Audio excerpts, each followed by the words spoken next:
My name is Lauren Mackenzie. I'm 28 years old, and I'm a lieutenant in the United States Navy. 6 months ago, my father sold my grandfather's medals to pay for my brother's wedding. Yesterday, I received a call that changed everything I thought I knew about my family. I grew up in a small coastal town in Maine, where the sea was always our backyard. My grandfather, Commander James Mackenzie, served in the Navy during the Korean War and later in Vietnam. He passed away when I was only 8. But his stories shaped my childhood and eventually my future. I remember him sitting on the porch, the smell of pipe tobacco air, telling stories of storms in the Pacific and how his ship rescued sailors adrift. His medals were kept in a carved wooden box he had made himself. Each one had a story. Each one represented lives saved, duties fulfilled. Medals aren't trophies, Lori, he told me as I held them in small, careful hands. They're reminders that we did the right thing, even when it was hard. My father, Richard, never served in the military. He chose a different path, becoming an accountant at a local firm, respectable but ordinary. I think there was always a distance between him and my grandfather because of this, a silent gap neither of them knew how to bridge. When my grandfather passed away, those medals were the last of his inheritance, not just metal objects and ribbon, but symbols of a legacy. I decided to follow in my grandfather's footsteps at 17. My father tried to dissuade me, talking about the dangers, the distance from my family, the opportunities I would miss. But for me, the Navy wasn't a choice, it was a calling. Annapolis was a challenge, but I graduated with honors. Every time I put on my uniform, I felt my grandfather's ghost smiling approvingly. My younger brother, Brian, was always my father's favorite. While I sailed around the world on battleships, Brian followed in our father's footsteps. He earned an accounting degree, landed a job at the same firm, and recently got engaged to Melissa, the senior partner's daughter. The wedding would be the event of the year in our small town, expensive, extravagant, far beyond what our family could comfortably afford. I'd been away for the past 2 years, serving as a communications officer aboard the USS Roosevelt. My father's emails mentioned financial adjustments and difficult decisions, but never any details. Video calls with Brian were dominated by wedding plans and gift lists. No one mentioned the medals. I returned home on furlough 3 weeks ago, expecting to find the same house I'd lived in as my childhood home. My grandfather's room had been converted into my father's office years ago, but his things, including the box of medals, had always remained on the top shelf of the bookcase. That was the first thing I noticed when I walked in, the empty space where the box should have been. "Where are Grandpa's medals?" I asked over dinner that night. An uncomfortable silence fell over the table.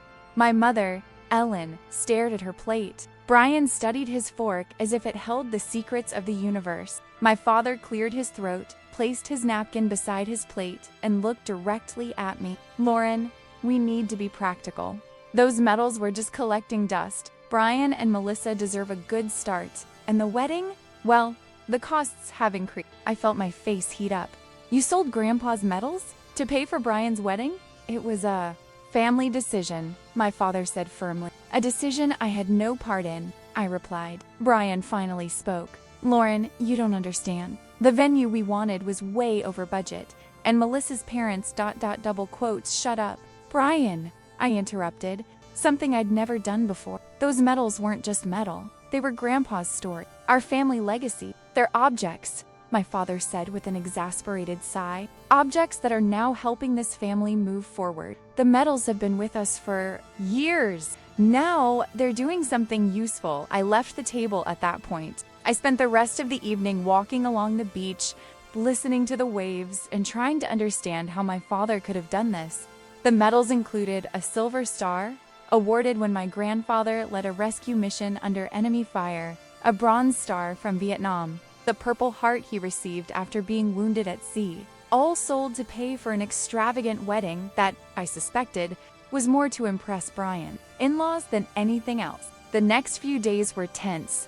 My mother tried to mediate, but I could see in her eyes that she, too, disapproved of the decision, though she never openly challenged my father.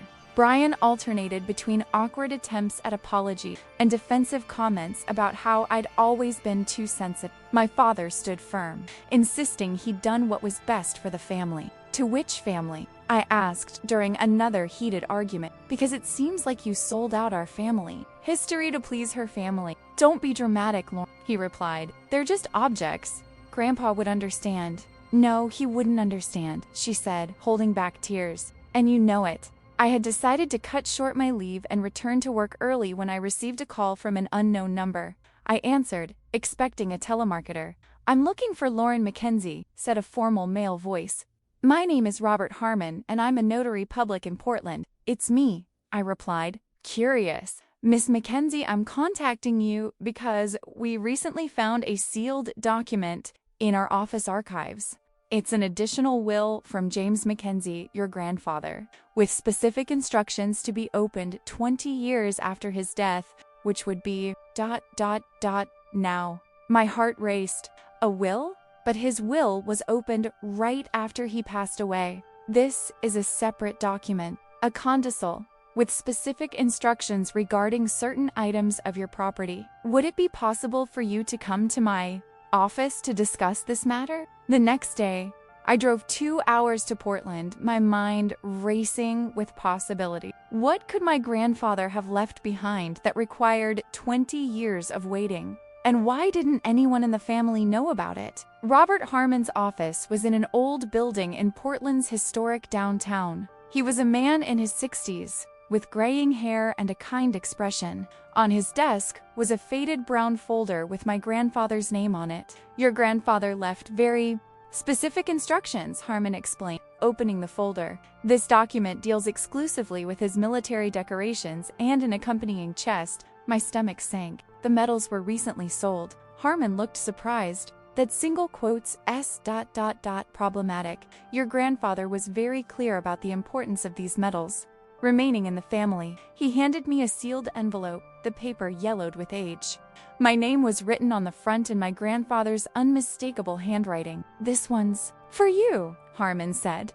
There are also similar letters for your father and brother. With trembling hands, I opened the envelope and began to read. Dear Lauren, if you're reading this, 20 years have passed since I set sail for my final seas.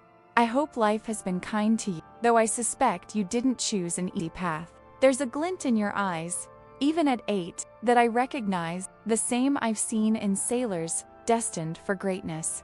My medals aren't just pieces of metal.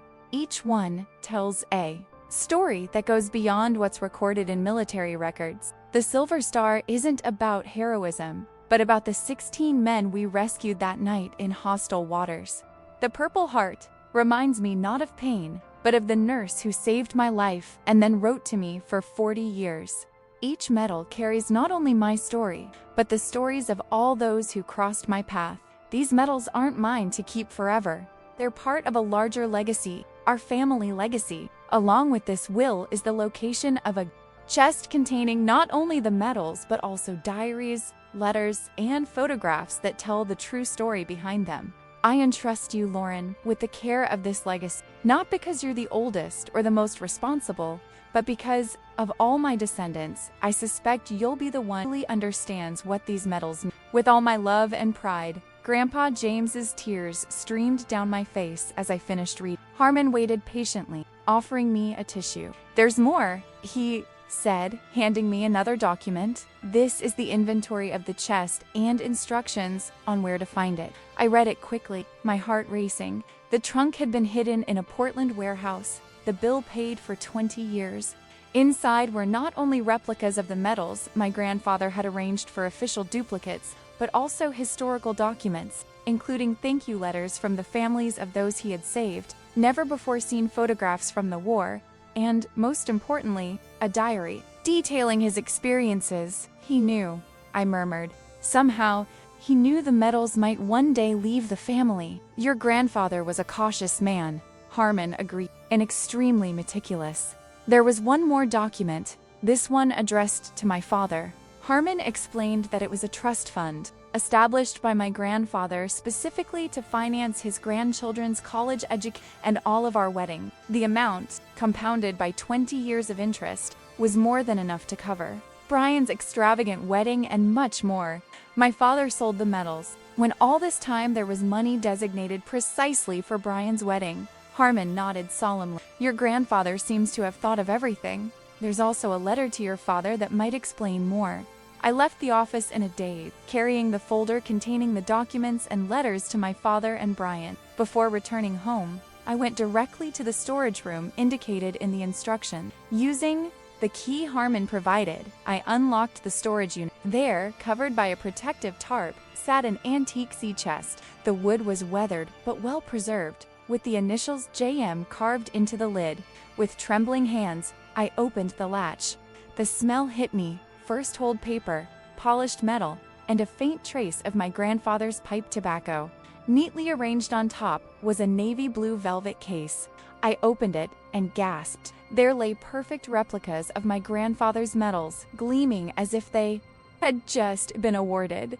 Beneath them were chronologically arranged folders containing photographs, letters, and documents, and at the bottom, 6 leather-bound notebooks, my grandfather's diaries. I picked up the first diary, dated 1951, the year he enlisted. The first page contained only one quote: "A man is not defined by the medals on his chest, but by the lives he has touched along the way." I spent hours in that warehouse, reading excerpts from the diaries, examining photographs of smiling young sailors, some who wouldn't survive to see their next port. I read letters of thanks from families whose loved ones my grandfather had helped save. I even found an envelope containing locks of hair, mine, Brian's, and my father's, each carefully labeled and preserved. This wasn't just a chest of military memorabilia. It was our family's living history, preserved with love and forethought by a man who understood the true value of inheritance. When I finally returned home that night, my anger had transformed into something more complex. I found my family in the living room, all of them with tense expressions. Clearly, my trip to Portland hadn't gone unnoticed. "Where have you been?" my father asked, his tone somewhere between worried and angry. I placed the folder on the coffee table.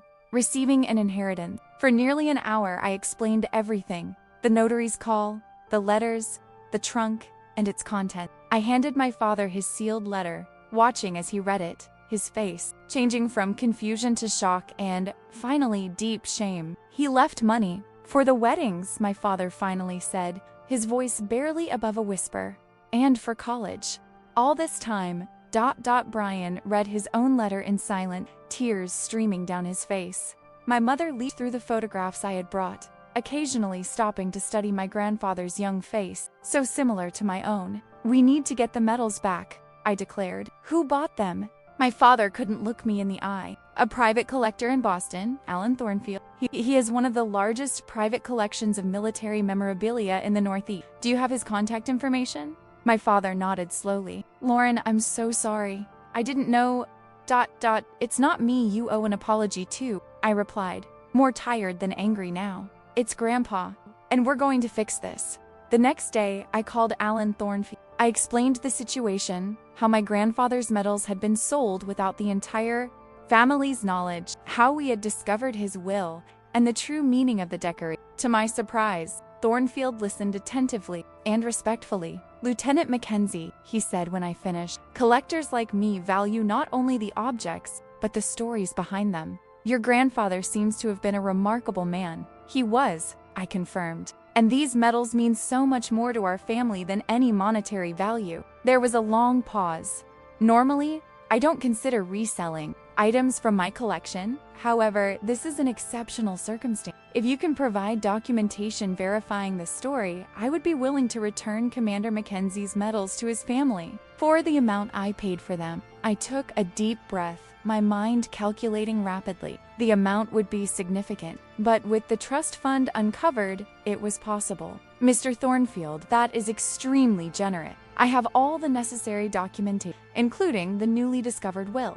"Excellent. There's one more thing," he added. "I'd like to request permission to visit the trunk you met. As an amateur military historian, your grandfather's documented experiences would be invaluable to my research." I smiled for the first time in days. "I think we can work that out." In the following weeks, a series of events changed the course of our family. Using part of the trust fund, we purchased back my grandfather's medals from Alan Thornfield. The collector spent an entire day with us, reverently poring over the diaries and documents in the trunk, taking meticulous notes and sharing his own knowledge of the conflicts in which my grandfather had served. Brian and Melissa's wedding went ahead as planned, but with one significant difference. Instead of the extravagant affair originally planned, they opted for a more intimate and meaningful ceremony. The money they saved went toward purchasing their first home. During the wedding reception, Brian surprised me with a gesture I'll never forget.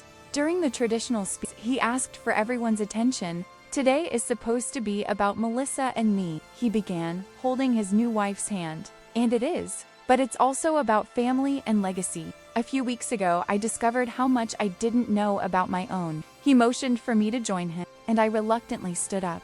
"My sister Lauren follows in our grandfather's footsteps in the Navy," Brian continued, "and like him, she understands the true value of honor and family history. Lauren, I want you to know that I understand now, and I want you to take this with you on your next deployment." To my surprise, he handed me a small packet. Inside, I found a beautifully carved wooden box, an exact replica of my grandfather's original metal box, but with an additional compartment for your own medals, Brian explained. "'Cause I know you'll have plenty." The tears I'd been holding back for weeks finally burst forth.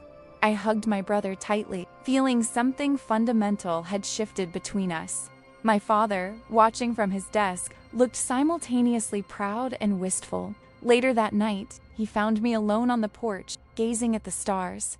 "Lauren," he said softly, "I've read and reread your grandfather's letter to me." I waited in silence. He knew I'd always felt ...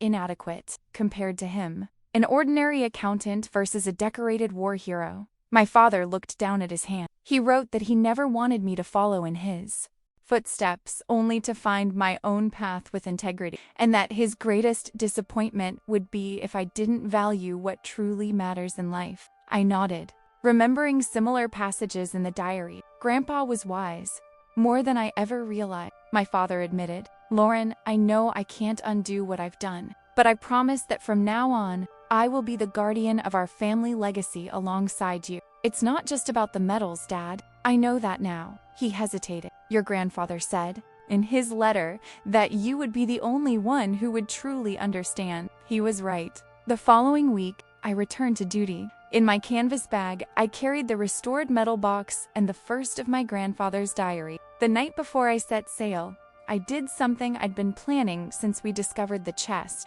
In full dress uniform, I visited the small cemetery where my grandfather was buried. I placed his silver star on the headstone, saluting with military precision. "Mission accomplished, Commander," he said formally. Then, more softly, "The medals are home, Grandpa."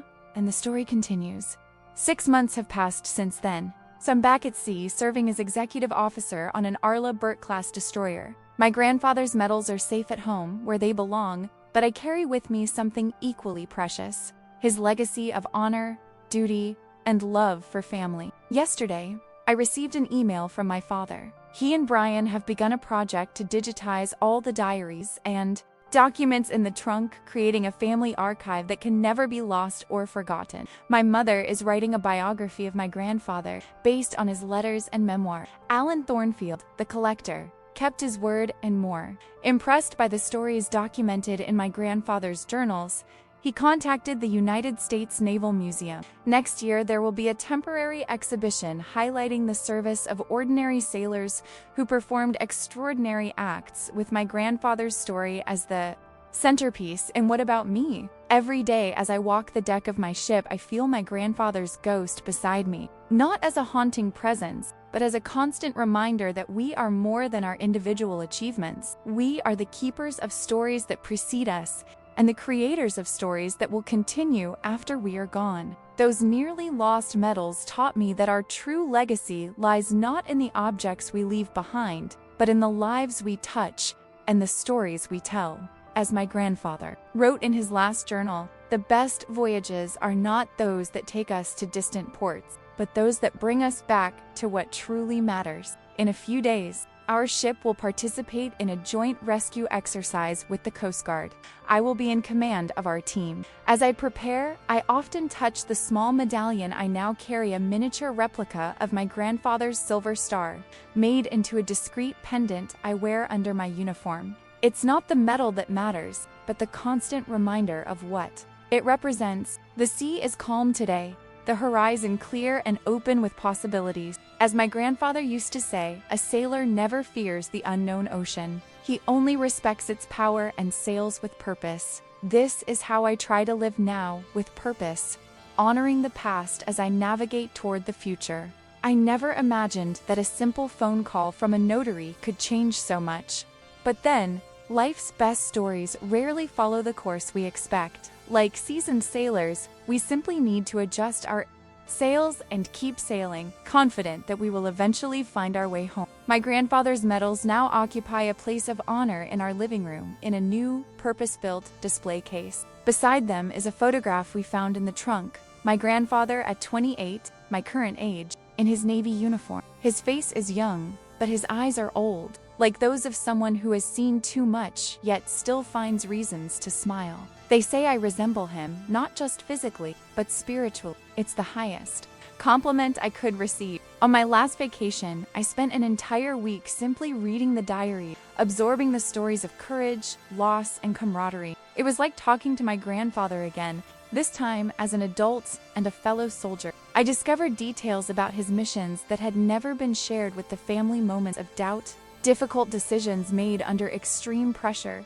friendships forged in the fires of conflict. One entry in particular remains with me. After losing 3 men during a violent storm in the Pacific, my grandfather wrote, "The medal I received today does not reflect the true cost. No decoration ever could. I will carry the names of those 3 young men with me long after the medal has lost its luster." This perspective has changed my own outlook on my naval career. The promotions and recognition that once seemed so important are now secondary to the real impact I can have on the lives of those under my command. Brian and Melissa are now expecting their first child. It's a girl, and they plan to name her Jamie after my grandfather. When Brian told me over video chat, he added, "I hope she has Grandpa's strength. And yours, Lauren." My father found a new passion in preserving family. The project that began with my grandfather's diaries expanded to include research on previous generations, going back to ancestors who served in the merchant marine during the 19th century. It seems the call of the sea has been in our blood for longer than we imagined. He's also started writing his own memoirs. They're not as moving as Grandpa's, he told me recently, but every story deserves to be told. On the wall of my cabin, I have a small frame containing an excerpt from my grandfather's last diary, written just a few months before his death. It serves as my daily reminder, my moral compass. Medals will eventually tarnish. Uniforms will wear out. Even the mightiest ships will one day become rust and memory. But the stories we tell, the traditions we honor, and the love we share, these are the anchors that keep a family anchored through the generations. It's not the storms we face that define our journey, but how we choose to navigate them together. 2 months ago, I participated in my first real rescue operation, not an exercise, but a critical mission to rescue sailors from a sinking freighter during a hurricane. As our helicopter rocked violently in the 30-foot waves, I remembered all the stories my grandfather had told me about similar rescue. It was as if he were right there with me, guiding my decision. We managed to rescue all 14 crew members. When I returned to the ship, soaked and exhausted, my commander shook my hand and said, "Exceptional work, Lieutenant Mackenzie. You have it in your blood." He had no idea how true his words were. Next week, our ship will dock in San Diego for refueling. I'll take the opportunity to visit the Naval Museum, where the curators are interested in interviewing me about my grandfather's diaries for the exhibition they're preparing. Alan Thornfield will be there too, having become an unlikely ally and friend in our mission to preserve these naval stories. In my father's last email, he mentioned finding something surprising among the oldest documents in the trunca. Never sent letter from my grandfather to his own father, written during the Korean War. The letter expresses the same generational conflict, the same feelings of misunderstanding and distance that my father and grandfather experienced. It seems some family traditions extend beyond naval service, including the difficult Mackenzie men have communicating across generations. The difference, my father wrote, is that we are breaking that cycle. We are learning to speak, to listen, to understand. This too is part of your grandfather's legacy. Sometimes, on silent nights, when I'm on bridge duty and the stars seem close enough to touch, I feel a connection that transcends time. It's not just with my grandfather, but with all the sailors who came before those who looked up at the same night sky, guided by the same stars, carrying their own stories and legacy. The medals we nearly lost are more than just recovered objects. They are symbols of a greater truth our family has rediscovered, that our legacy is not measured in metal and decorations, but in the truths we choose to honor and the stories we choose to preserve. My name is Lauren Mackenzie. I'm a lieutenant in the United States Navy, daughter of Richard, granddaughter of James, and keeper of stories. And as my grandfather wrote in his last journal, the sea may seem vast and intimidating, but for those who know the stars, there is always a way home. 6 months ago, my father sold my grandfather's medals. A call from a notary changed everything, but the real change came from within and how we came to understand what inheritance, honor, and family truly mean. The medals are home now, and in a way, so are we all. Sometimes, when I stand on the ship's bridge at sunrise, the ocean stretching endlessly in every direction, I reflect on the path that brought me here. Not just my education at the Naval Academy or my career in the Navy, but the lineage of story, values, and traditions that stretch back generations. Recently, during a week's leave, I helped my father organize the materials we're temporarily donating to the museum exhibition. Among the items, we found something unexpected. A set of dog tags that didn't belong to my grandfather. They belonged to a sailor named Thomas Reynolds. In the diaries, we discover the story. During a particularly dangerous mission in Vietnam, my grandfather's ship rescued survivors from a patrol boat that had been attacked. Reynolds was seriously injured. Before dying in my grandfather's arms, he requested that his dog tags be given to his wife with a message. "Tell her I was thinking of her until the end." My grandfather kept that promise, personally visiting Reynolds' widow after returning to the United States. She insisted he keep one of the plaques as a symbol of their bond. "You were with him when I couldn't be," she said. "A part of him belongs to you now." Through some research, we were able to locate Reynolds' daughter, now a 60-year-old woman living in Oregon. She never knew her father, having been born 2 months after his death. When I told her about the diary, about how her father had died bravely, and with his family in mind, she cried on the phone like, "All my life, he was just a name, a photograph, and some stories my mother told," she said. "Now, through your grandfather's word, I can finally get to know a little bit of the man he was." We plan to meet when my ship docks in Seattle next month. I'll bring copies of the relevant diary passages and the dog tag that, after 50 years, will finally return to the Reynolds family. This is how stories survive, from one generation to the next, from one family to the next. Like waves in the ocean, they move forward, touching lives we could never have anticipated. Alan Thornfield, the collector who returned my grandfather's medals, became a frequent visitor to our home. His passion for preserving military history made him a valuable ally in our efforts to document my grandfather's experiences. Recently, he surprised us with a remarkable discovery. He had located my grandfather's commander during the Korean War, now a 96-year-old man. Living in a veteran's home in Florida, Commander William Harrison still had vivid memories of young Lieutenant Mackenzie, an exceptional officer, he told Thornfield in a recorded interview.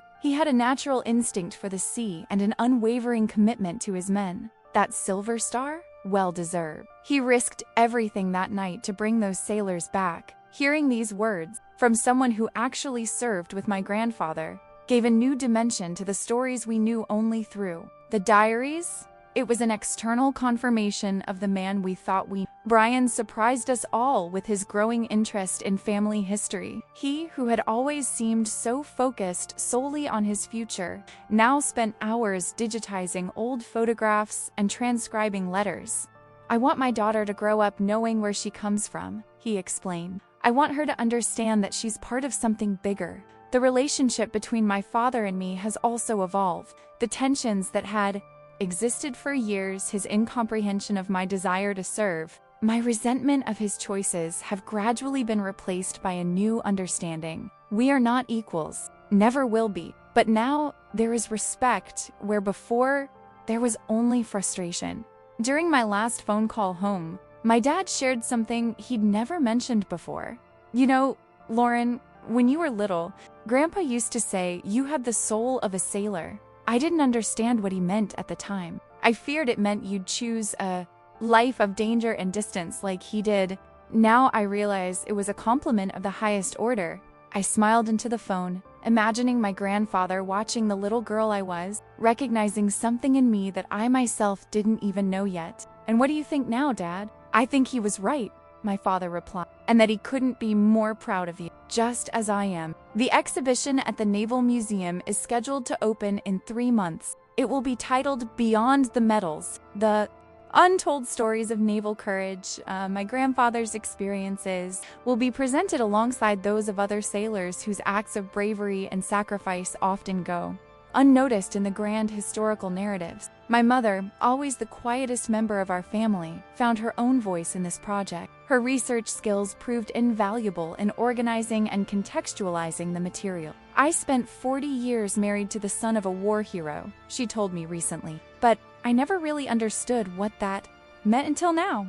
As our current mission takes us across the Pacific, the same waters my grandfather sailed decades ago, often find myself thinking about the power of stories to shape who we are and who we choose to be. The medals we nearly lost were important, not for the medal itself, but for the stories they embodied, the truths they represented. In my stateroom, I keep a small, makeshift Ultra photograph of my grandfather, a miniature silver star, and a quote from his final journal that guides me like a North Star. True navigation is not about following a course set by others, but about honoring the compass within you that always points you right, even when the waters are turbulent and the sky is dark. That is the only medal that truly matters, the one no one can, but the one you carry in your heart. The waves constantly crash against the ship's hull, a rhythmic reminder that we are always in motion, always traveling between what was and what will be. My grandfather's medals are safe now, as are the stories they represent. And what about me? I'm just a sailor following the horizon, honorably carrying the stories of those who sailed before. My name is Lauren Mackenzie, a lieutenant in the United States, and as my grandfather would write, the journey continues. The sea is vast, and there are always more stories waiting to be told. In the end, it was a simple call from a notary that changed everything. Not only did it recover lost medals, but it also rediscovered the true meaning of legacy, family, and honor. As my grandfather wrote in his last diary, words I now see as prophetic.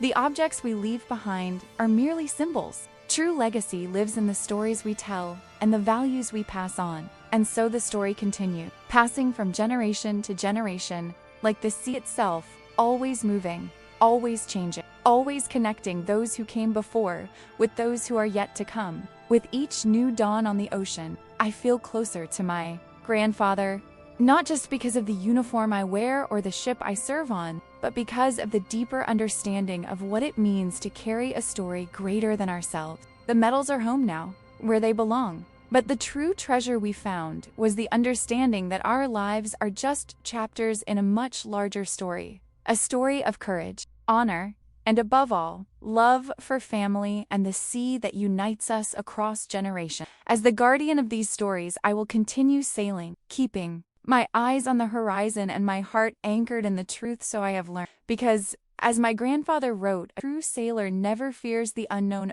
only respects its power and sails with purpose.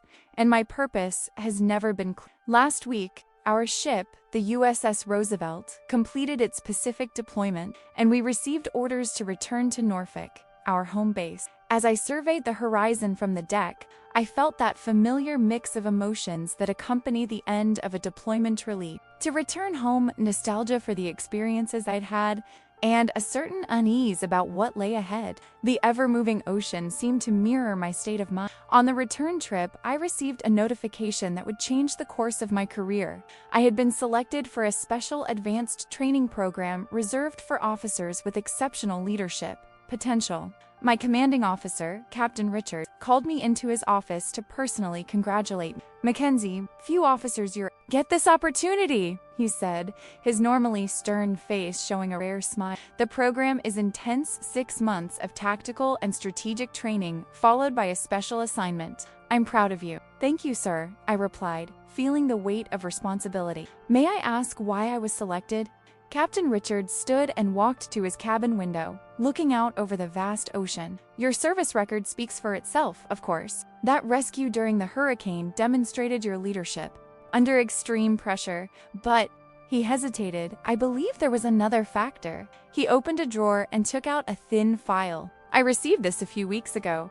It's a copy of an article being prepared for publication in the Naval History Journal. It's about your grandfather, Commander James Mackenzie. I picked up the item with slightly trembling hand. The title was Beyond the Silver Star, The Invisible Leadership of Commander James Mackenzie. The author was none other than William Harrison. My grandfather's former superior, the 96-year-old man Alan Thornfield had interviewed. Retired Admiral Harrison read about the exhibition being organized, the captain explained. Apparently, he had saved his own memories of his time serving with his grandfather. This article reached me through official channels, with a personal note from Admiral Harrison suggesting that the Navy pay attention to. I leafed through the article, absorbing snippets here and there. Harrison described in detail never before documented operation, moments when my grandfather had demonstrated not only courage, but a form of leadership that inspired absolute loyalty among his subordinates and respect among his. There's a passage I found particularly interesting, said the captain, leaning over to turn a few pages. Here, he pointed to a paragraph in the middle of the article. What distinguished Mackenzie was not only his courage in moments of crises, but his quiet leadership in the moment. Between crises, he knew every sailor by name. He knew who had newborn children, who was struggling with personal problems, who needed a challenge or a word of encouragement. Many officers can command respect through authority, but Mackenzie commanded loyalty through humanity. In 40 years of naval service, I have never met another officer who understood so deeply that a ship's true strength lies not in its steel, but in the hearts and minds of the men and women who crew it. I've observed the same in you, Lieutenant, Captain Richards said softly.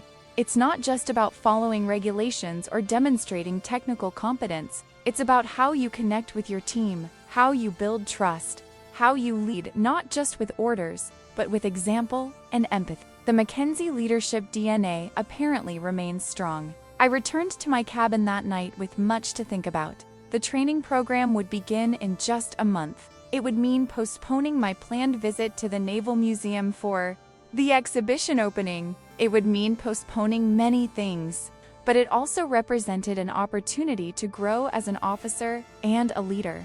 The next morning, I emailed my family about the selection. Responses came quickly. Brian, now a doting father to little Jamie, sent a photo of her wearing a tiny sailor hat with the message, "Aunt Lauren, you're setting very high expectations for the next Mackenzie generation." My father, always more restrained in his emotion, sent a short but meaningful message. "Your grandfather would be proud. I am even more so." My mother, surprisingly, was the one who sent the longest and most thoughtful reply. "Lauren, my dear, when you decided to join the Navy, I confess I feared for you, not just because of the physical dangers, but because of the emotional toll, the separations, the missed mission, the birthdays and holidays away from home. I saw how distant your grandfather sometimes seemed, even when he was physically present, as if part of him was always at sea. Now I understand better." Working through his diaries and letters, I discovered that his distance wasn't indifference, but the weight of responsibility. Every decision he made affected lives. Every order could mean the difference between returning home or not. You carry the same sense of responsibility. I see it in your eyes when you visit. I hear it in your voice during our calls. It's both a burden and a privilege.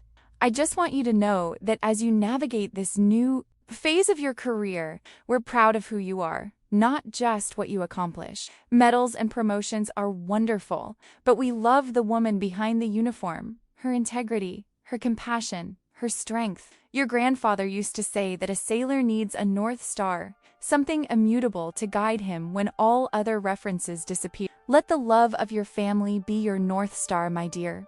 No matter where you sail, we will always be constant as true north. With all my love, Mom. Her word touched me more deeply than she could have imagined. In all my years of service, part of me had always wondered if my mother truly understood why I had chosen this path. Now, I knew she did. As our ship finally approached the east coast of the United States, I did something impulsive. I requested a 3-day leave before reporting to the training program. There was one place I needed to visit first. Portland, Maine, was exactly as I remembered. The crisp air thick with the distinctive scent of sea, air and pine tree. I rented a car and drove straight to the cemetery where my grandfather was buried. It was a clear autumn day, with gold and red leaves fluttering gently around the full cemetery. My grandfather's grave was well tended, with fresh flowers that I recognized as my mother's favorites. I placed my own offering, a small silver anchor, a traditional symbol of hope in maritime. "Hi, Grandpa," I said softly, sitting down on the grass beside the headstone. "I have news." For nearly an hour, I told him about my selection, Harrison's article, the future that lay ahead of me. I talked about the recovered medals and the impact the rediscovery of his diaries had had on our family. I shared my hopes, fears, and doubts, as I used to do as a child. "I don't know if I'm ready for this responsibility," I finally confessed, touching the letters engraved on her headstone. "What if I'm not good enough? What if I disappoint everyone who believes in me?" The wind stirred the leaves around me, and for a moment, I could almost hear his rough, gentle voice. "A good sailor does not fear the storm, but only respects it and sails through it." I smiled at the memory. "You always had a nautical saying for every situation, didn't you?" When I finally got up to leave, I felt lighter, more centered. It wasn't superstition or sentimentality that brought me to this place. It was the continuation of a conversation that had begun in my childhood and somehow never truly ended. My next stop was the small house where I grew up, now occupied solely by my parents since Brian had moved into his own place with Melissa and little Jamie. The look of surprise and joy on my mother's face when she opened the door was worth every minute of the long drive. "Lauren, we weren't expecting you until next month." My father appeared in the hallway, trying to look casual, but failing to hide his smile. "And there's our future admiral." "That's a long way off, Dad." She laughed as she was, enveloped in familiar hugs. Over dinner, we talked about everything and nothing. Family stories, little Jamie's latest antics, the exhibition opening next month. My father mentioned that Alan Thornfield had made another surprising discovery. He found one of the men his grandfather rescued that night, the Silver Star mission. My father explained, pouring more wine. "Joseph Ramirez. He lives in Arizona now. He's 88 years old." When Thornfield told him about the exhibit and the diary, the man cried. "He's coming to the opening," my mother added. "He said he needs to thank the family in person." Even after all these years, this was how my grandfather's legacy continued to unfold, layer after layer. Life after life touched, stories interconnected like invisible ocean currents, flowing through the decade. After dinner, my father took me to his office, my grandfather's old bedroom. The transformation was remarkable. What had once been a functional space for working from home had become a veritable family archive. New shelves housed folders organized chronologically. A map on the wall marked the locations where my grandfather had served, with photographs and notes attached. In the center was a work table with a scanner and computer for the digitization project. "This has become almost a full-time job," my father admitted with slight embarrassment. "I'm beginning to understand why historians are so obsessed. Each document leads to another mystery, another connection." He opened a drawer and took out a small leather box. "I found this yesterday. It was hidden in a secret compartment of the trunk that we'd never noticed before. Inside, the box was a medal. I didn't recognize it wasn't American, but clearly military. Next to it was a handwritten note in a language that sounded like Korean. I haven't fully translated it yet," my father said, "but from what I understand, it's a decoration from the South Korean government. Apparently, your grandfather participated in an unofficial mission to evacuate civilians during a bombing raid. It's not in any official American record." I held the medal in my hand, feeling its weight, not just physical, but historical. How many other stories like this remained undiscovered? How many lives had been impacted by actions that never made it into the history books? I'm thinking about trying to find some of these Korean families. My father can see if anyone remembers this incident, if there are stories that have been passed down through the generations. That would be amazing, Dad, I replied, genuinely impressed by his dedication. You've become a true guardian of Grandpa's story. He smiled, a little shyly. You know, I spent so much time trying not to be like him that I never realized how much we had in common. Not heroism or physical courage, but attention to detail, persistence. He used those qualities to command ships. I used them to preserve his memory. It's not as different as I thought.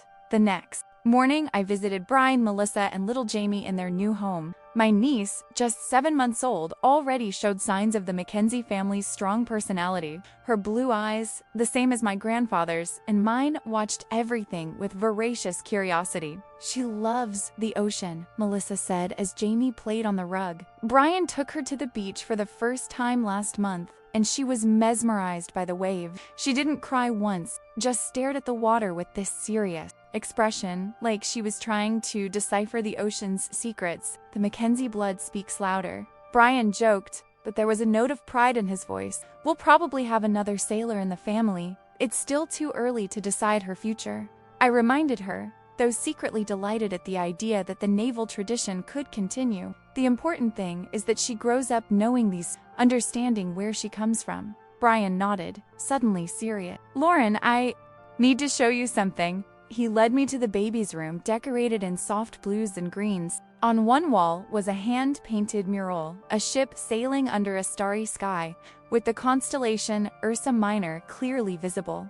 The North Star, I murmured, touching the so that Jamie will always know how to find her way home, Brian explained. Melissa and I want her to grow up with the same sense of purpose that Grandpa gave us. That she understands that no matter what she chooses to do in life, there are values that transcend professions and generations. I hugged my brother, feeling a wave of emotion. How had we gotten to this point? Just a year ago, we were fighting over the medals we'd sold, our family divided by resentment and misunderstanding. Now, we were united by a common purpose to preserve and honor not only my grandfather's memory, but the values he represented. My short leave ended quickly, and I soon found myself driving to the naval base where the advanced training program would be held. As the coastal scenery gave way to more urban landscapes, I reflected on everything I had learned in the past few months. My grandfather's medals were important, yes. They represented his service, his sacrifice, defining moments in his... But the true legacy he left couldn't be hung on a wall or displayed in a display case. It was something much deeper and more enduring.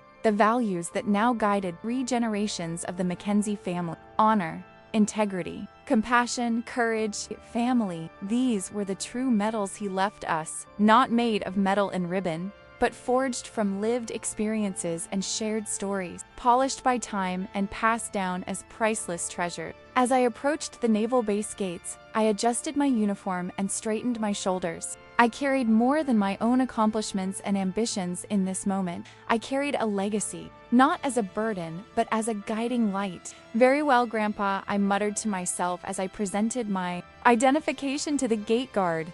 Let's see what this Mackenzie can do. The training program was more rigorous than anything I had experienced before, even at the Naval Academy. It combined intense physical training, advanced theoretical studies of naval strategy, and extremely realistic combat simulations. We were just 12 officers selected from across the Navy, all exceptional in their fields, all determined to prove themselves. For the first few weeks, we barely had time to breathe, much less socialize or reflect. We woke before dawn and often studied long after sunset.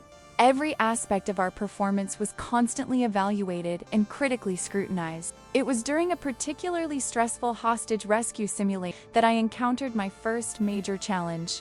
Our team was failing, communication deteriorating under pressure, and egos clashing. As the officer assigned to lead the operation, I felt the failure firsthand. Recalculating approach, I finally announced, interrupting the growing chaos. Every 1-2-minute operational pause, There were surprised looks. Pauses weren't common in these high-pressure simulations where every second counted. But something in my grandfather's journals had taught me a valuable lesson. Sometimes, the true test of leadership isn't charging forward blindly, but having the courage to pause and refocus. We're thinking as individuals, not as a team, he said calmly. Each of us is trying to prove something individually, but this mission isn't about us. It's about the hostage. We quickly restructured our plan, defining clear roles based on individual strengths, not hierarchy. When we resumed the simulation, our coordination was nearly perfect. We completed the mission successfully, albeit outside the ideal timeframe. During the post-debriefing, I expected criticism for the delay caused by my unconventional break. Instead, the lead instructor, Commander Vega, called me after the session. "Interesting decision," Mackenzie said, his face unreadable. "Not what we expected. I apologize for the additional time, sir. I assessed that the cost of 2 minutes would be less than the cost of a complete failure." He studied me for a moment. "Do you know why you're in this program, Lieutenant? To develop advanced leadership and tactical skills, sir. That's what it says in the brochure." He smiled slightly. "The real reason is that we're looking for something rarer than technical competence or physical courage. We're looking for officers who can think outside the box when necessary, who recognize when the standard rules don't apply." He handed me a folder. "Your next reading. Study it tonight." Returning to my quarters, I opened the folder and was surprised to find a historical case study, the Cuban Missile Crisis.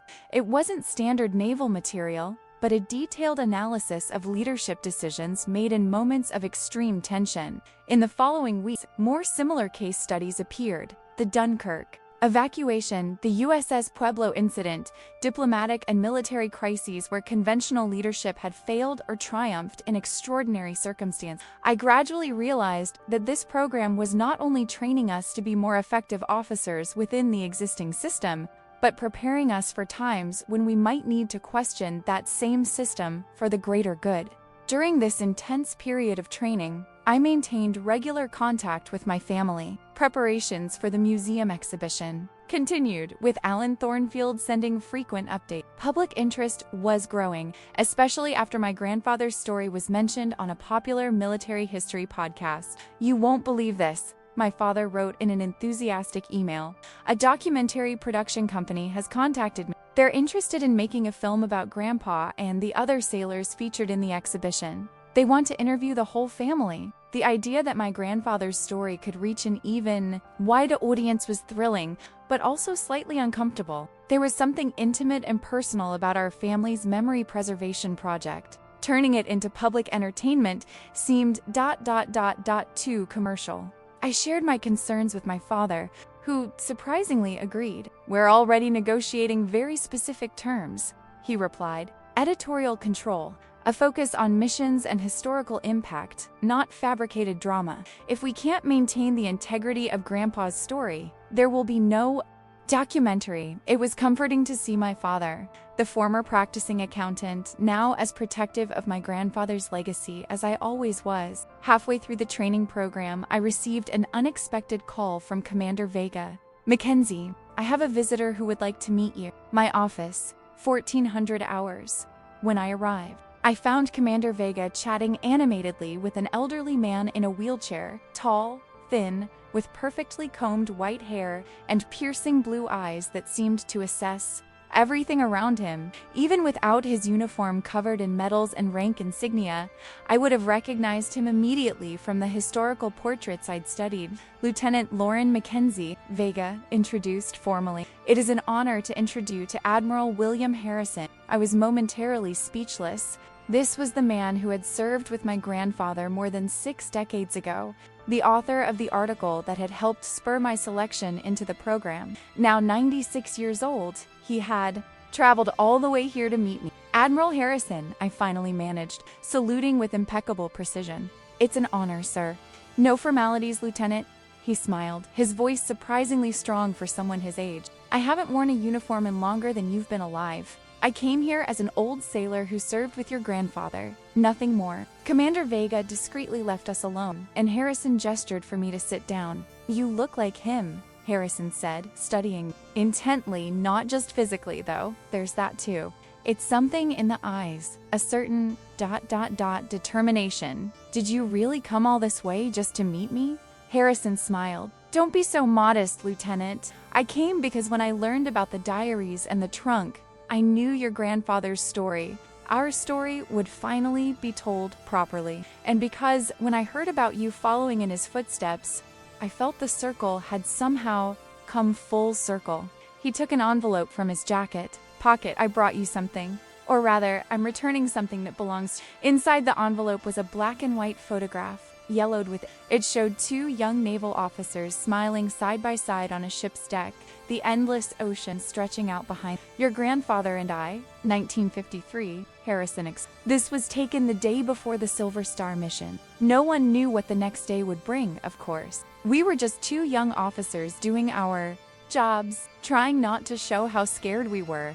I studied the photograph, seeing my grandfather as I'd never seen him before, young, almost my age, his eyes shining with a mixture of determination and vulnerability that I recognized immediately. He wasn't the decorated hero I'd envisioned, but a young human being navigating extraordinary circumstances, doing the best he could with what he had. What happened on that mission? I asked softly. In his journals, there are ... gaps. Pages that appear to have been removed. Harrison nodded slowly. Some stories were too difficult to put on paper, even for a man like your grandfather. The Silver Star mission was one of them. For over an hour, Harrison shared details of the mission that had never been officially recorded. The violent storm, the Korean ship in distress, my grandfather's controversial decision to ignore direct orders to avoid hostile waters. 16 men were on that boat, Harrison explained. Civilians, mostly. Your grandfather knew that if we didn't rescue them, they would drowned, or worse, captured. Our commander had explicitly ordered us to hold our position. It was the correct military decision. The risk was too great, but Grandpa went anyway, I concluded. He gathered volunteers, Harrison continued. He made it clear that it was his decision, his responsibility. No one would be forced to participate. Every man who got on that rescue boat knew he could face court-martial upon his return, if he returned. And you were one of those volunteers, Harrison smiled. I was young and impressionable. Your grandfather had that effect on people, inspired them to be better than they believed themselves to be. He paused, his eyes distant with memories. The truth that's not in the official reports is that we lost 2 men that night. Good men. Brave sailors who died saving strangers. That's not in his diaries, I muttered, shocked. As I said, some stories were too difficult. Later, when the Navy decided to award him the Silver Star instead of punishing him for insubordination, he was ... conflicted. He felt the medal should have gone to the men who didn't come back. Suddenly, the words in my grandfather's first diary made complete sense. The medal I will receive today does not reflect the true cost. No decoration ever could. Why are you telling me this now? I asked. Harrison leaned forward, his eyes intense. Because you're in this program for a reason, Lieutenant Mackenzie. The Navy needs technically proficient officers, yes, but what we really need, especially in times like these, are leaders who understand that following orders and doing what's right aren't always the same thing. He took my hand in his, surprisingly strong one. Your grandfather knew that. I'm starting to believe you know that too. When Harrison passed, I was left with the photograph and a new understanding not only of my grandfather, but of the kind of officer I aspired to. It wasn't about medals or promotions or even exceptional skill. It was about making difficult choices when necessary, taking responsibility for those choices, and, above all, valuing human lives above regulation. In the final weeks of the program, I found myself approaching the exercises and simulations with renewed clarity. I was no longer trying to impress or prove myself. I was genuinely trying to become the kind of leader my future crew would deserve. On the last day, Commander Vega called me back into his office. I have your next assignment, Mackenzie. He handed me the official document. I had to read them twice to believe them. USS James Mackenzie? I looked at him, perplexed. Sir, is there a ship named after my grandfather? Vega smiled. a new Arla Burke-class destroyer commissioned 6 months ago. Apparently, someone high up decided Commander Mackenzie deserved this honor, especially with the new attention on his story. I felt a rush of emotion. A ship named after my grandfather, and I would be its executive officer's second in command. You'll be boarding in 2 weeks, Vega continued. That should give you enough time to attend the opening of that museum exhibit before reporting for duty. Somehow, everything seemed to be converging, past and present, legacy and future, the stories we had discovered and the ones yet to be written. Thank you, sir, I managed to say. Don't thank me, Vega replied. You earned it, and I have a feeling your grandfather, wherever he is quite pleased with how things turned out. The night before I left for the Naval Museum, I sat in my temporary quarters with the photograph Harrison had given me. The young faces of my grandfather and his friend stared back at me across the decade, full of life and possibility, unsure of what the future held for them. I took a pen and wrote on the back of the photograph, "It is not the storm that defines the sailor, but how he chooses to navigate through it." A quote from my grandfather's diaries that had become my own personal mantra. As I carefully tucked the photograph between the pages of the journal I always carried with me, I felt a profound peace. My grandfather's medals had been recovered, yes, but something far more important had been rediscovered, the true meaning of his legacy and the path I now followed, not only in his honor, but as my own journey. Tomorrow, I would gather with my family to celebrate the opening of the exhibition. The following week, I would board a ship named after my grandfather, and on the horizon lay adventures and challenges I couldn't yet imagine. As a sailor, I knew that not all waters would be calm, nor all winds favorable. There would be storms to weather, difficult decisions to make, perhaps even moments when I would have to choose between following orders and doing what was right. But now, I navigated with a more reliable compass, calibrated not just by military training, but by lessons learned from my grandfather's stories and our family's journey of discovery. My name is Lauren Mackenzie, a lieutenant in the United States Navy. I am the granddaughter of Commander James Mackenzie, keeper of his stories and a continuator of his legacy. And as he wrote in his final journal, a true sailor never fears the unknown ocean. He only respects its power and sails with purpose. My purpose has never been clearer. The journey continues, and I'm ready for whatever comes next. The exhibition Beyond the Medals, the untold stories of naval courage, opened to great acclaim. The main hall of the Naval Museum was packed with visitors, military historians, and veterans from several generations. At the center of the exhibition, my grandfather's recovered medals gleamed under carefully positioned lights, surrounded by enlarged photographs, selected excerpts from his diary, and artifacts related to his missions.